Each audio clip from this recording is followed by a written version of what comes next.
What is this issue of security? I mean, we move into the technology, and it gets even more frightening. Yes, that's true. And these machines are very hackable. So if a machine is unsupervised for more than a minute, someone could get to it and put in a virus or a hack. This is crazy. Exactly. In fact, I learned firsthand from Princeton Professor Edward Felton just how easy it is. This is a Diebold TS machine that is used pretty widely around the country.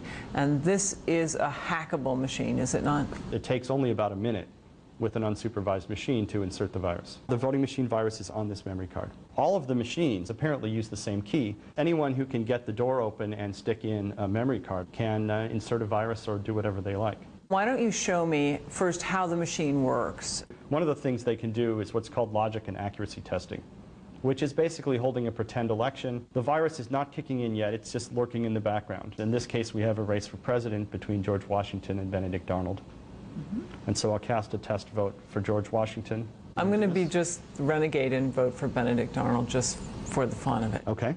Now, if you look here in the middle, it has the count, the vote count for our testing. George Washington, 1 vote. Benedict Arnold, 1 vote. Now we're hackers. We just did the test checked out. Now we're hackers. Yes. So this is the screen that a voter sees on election day when they show up to vote. You've checked in at the front desk. Here's your voter card. Okay, so for real, I have to vote for George Washington. Of course. Of course. We can cast a few more votes in our election if you like. I'm going to vote for George Washington. And we do George Washington again. This virus has been instructed to steal the election for Benedict Arnold. The records have been modified so that the records inside the voting machine show 2 votes for Benedict Arnold and 1 vote for George Washington. So prove that it stole it.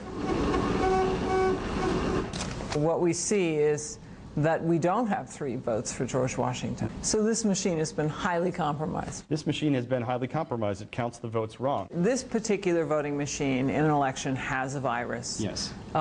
That's only one machine. How does that, if someone really has malicious intent, how does that go from machine to machine? The way it spreads is on the removable memory cards. At the end of election day, if this card is taken back to headquarters and it's put into a machine back there, the central election headquarters can be a sort of vector for the virus to spread.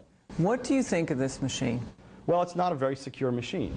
The Diebold machines we tested do not have a paper trail. The record tape on the inside of the machine can be altered by the virus, and there is no other record of how someone voted. Once they walk away, that vote can be lost or stolen, Lou. How long did it take the folks at Princeton to figure out how to do this? Well, they got the machine, but it took them about a month to do it, and they did it with 1 professor and 2 graduate students. It didn't take them very long. This is enough, I would think, to worry just about anyone responsible for an election. Thanks very much.